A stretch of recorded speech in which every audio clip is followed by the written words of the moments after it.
Hello students, online classes में आप सभी का स्वागत है। ये कक्षा 11 की गृह विज्ञान की वीडियो है और इसमें हम बच्चों पिछली क्लास में हम कर रहे थे पाठ 16 खाद्य पदार्थों की प्राप्ति। तो चलिए बच्चों, आज हम अपने पाठ को आगे बढ़ाते हैं। तो बच्चों निकाल लीजिए अपनी बुक और बुक का है पाठ 16 खाद्य पदार्थों की प्राप्ति यानी कि फूड सप्लाई। पेज नंबर है 141। ठीक है, तो जैसा कि आपको पता होना चाहिए कि हम अब तक अपने पाठ में बच्चों यहाँ तक पढ़ चुके थे। यहाँ तक याद है आपको? मैंने आपको लेसन रीडिंग करवा दी थी। आज हम शुरू करेंगे गंदे व दूषित खाद्य पदार्थ से। ठीक है, तो चलिए पढ़ाई शुरू करते हैं। आजकल देखने में आता है कि खुले ठेले पर खड़े होकर लोग चाट पकौड़ी खाते हैं, कटा हुआ खीरा, मूली, अन्य फल खाते हैं।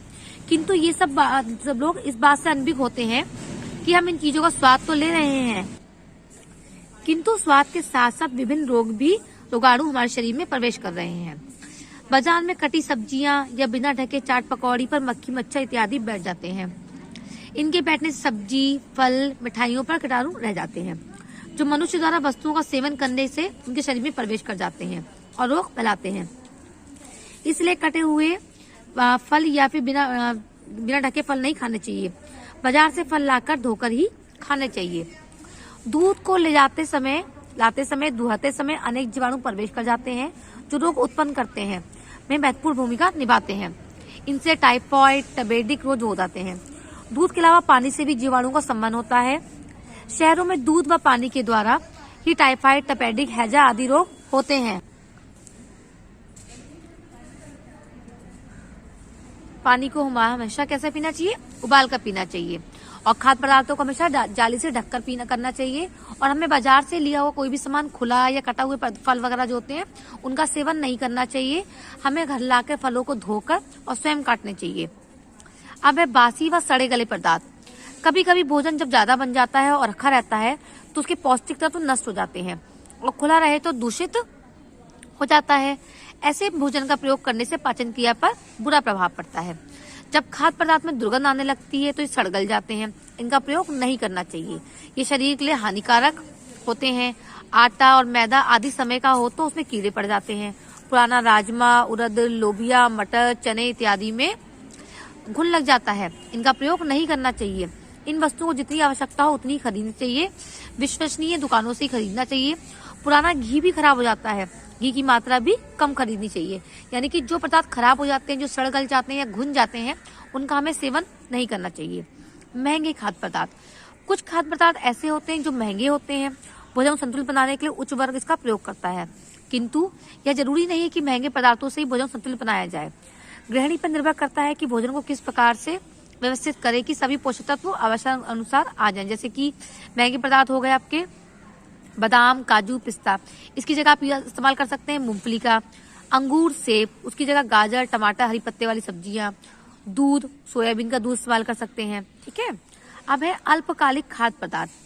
फल, सब्जियां, दूध इत्यादि ऐसे पदार्थ हैं जो शीघ्र खराब हो जाते हैं, किंतु आजकल डिब्बों में तथा बोतलों में बंद करके इन्हें सुरक्षित किया जाता है, जिससे बिना मौसम के भी आनंद लिया जाता है। घर पर बड़ी शरबत, अचार, मुरब्बा, जैम, जेली इत्यादि बनाकर रख दिया जाता है। अन्य देशों में शीत में जमाकर वस्तुओं को सुरक्षित किया जाता है। यह विधि महंगी है, इसलिए सर्वत्र उपलब्ध नहीं है। सब्जियों को सुखाकर भी रखा जाता है, किंतु इनमें ताजी सब्जियों ऐसा स्वाद नहीं होता। अन्य देशों में शीत से जमाकर वस्तुओं को सुरक्षित किया जाता है। पापड़, उर्दी, बड़ी आदि बनाकर भी रख लिया जाता है। ये वो तरीका है कि हम किसी चीज को कुछ लंबे समय तक उपयोग कर सके, उनको रखने का उपाय करना चाहिए। मिलावट दूर करने के उपाय। यदि सभी व्यक्ति कुछ प्रयत्न करें तो मिलावट को समाप्त नहीं तो कम से कम अवश्य कर सकते हैं। इसके लिए सरकार भी प्रयास कर रही है। अन्न में मिलावट रोकने के लिए सन 1954 में अन्न मिलावट निरोध कानून बनाया गया था। 1964 में इसमें संशोधन किया गया, जिसमें मिलावट करने वालों को सख्त सजा का प्रावधान था। इतना प्रयास करने के बावजूद भी मिलावट कम नहीं हो पा रही है। इसके लिए भारत जैसे विशाल देश में कम से कम 550 प्रयोगशाला होनी चाहिए, किंतु दुर्भाग्य की बात यह है कि यह केवल 36 प्रयोगशाला ही उपलब्ध है। इन प्रयोगशालाओं में भी जगह की कमी, कर्मचारियों की कमी के कारण कार्य नहीं हो पाता।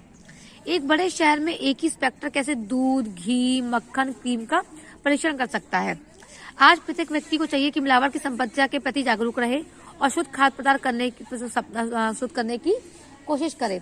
यानी कि हमारे जो भारत में जो है इतने साधन उपलब्ध नहीं है कि उनकी मिलावट को रोकने के प्रयास किया जा सके। जैसे कि 550 प्रयोगशाला होना चाहिए, लेकिन वहाँ पे कितनी प्रयोगशाला है? सिर्फ 36। और पूरे शहर में सिर्फ एक ही फूड इंस्पेक्टर होता है, तो वो कैसे पॉसिबल है कि सब चीजों को वो जांच कर पाएगा।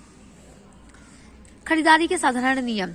खरीदारी करने का भी एक कला है, ये कहना सत्य ना होगा। एक अच्छा रुपया खर्च करने वाला वो अच्छा सामान में हर व्यक्ति खरीद सकता है, किंतु कम रुपयों में अच्छी वस्तु खरीदना हर व्यक्ति के संभव नहीं है। इस कला में कुछ लोग ही कुशल होते हैं जो कम रुपए में अच्छा सामान खरीद लेते हैं। यदि कुछ नियमों को ध्यान में रखा जाए तो काफी हद तक प्रत्येक व्यक्ति अच्छी खरीदारी कर सकता है। जैसे कि सर्वप्रथम अपनी आवश्यकता की वस्तु की सूची बना ले, जिसमें प्राथमिक आवश्यकताओं में पहले धन व्यय है, जो बाकी आवश्यकता है उन पर बाद में धन व्यय करने की जरूरत हो तो कोई सामान छूटेगा भी नहीं, अन्यथा बार बार बाजार जाना पड़ेगा। सामान अपने आर्थिक स्थिति को देखकर ही खरीदना चाहिए। कभी भी सस्ती चीज देखकर अधिक सामान नहीं खरीदना चाहिए, अनावश्यक पैसा व्यर्थ होता है। ये नहीं कि सस्ती चीज मिल रही है, सेल लगी हुई है तो बहुत ज्यादा सामान खरीद लिया है, या सामान बहुत समय तक खराब भी होने वाला है सो भी ले लिया हमने। सामान हमेशा विश्वसनीय दुकानों से खरीदना चाहिए, स्टैंडर्ड का ही सामान लेना चाहिए। खाद्य पदार्थ फसल पूरे वर्ष होने पर खरीद कर रख लेना चाहिए, जिससे क्या होता है कि बहुत ज्यादा पैसा व्यर्थ नहीं होता। कभी कभी देखा जाता है कि लोग सबकी सब्जी सस्ती देखकर खरीद लेते हैं और आधी खराब हो जाती है और आधी बेकार, आधी सही होती है, तो लोग छांट कर ही सब्जी को लेना चाहिए। सब्जी मौसम और स्थान के अनुकूल खरीदना चाहिए, जो सीजन की सब्जी हो वही खरीदना चाहिए। तो बच्चों, इस प्रकार से आपका पाठ पूरा हो चुका है, मैंने आपको कंप्लीट करवा दिया है। इसके ज्यादा क्वेश्चन आंसर भी नहीं है, अति लघु भी 3 है, लघु भी 3 है, विस्तृत में भी 4 प्रश्न है। ये आप लोग कर लीजिएगा अपनी कॉपी में, ठीक है।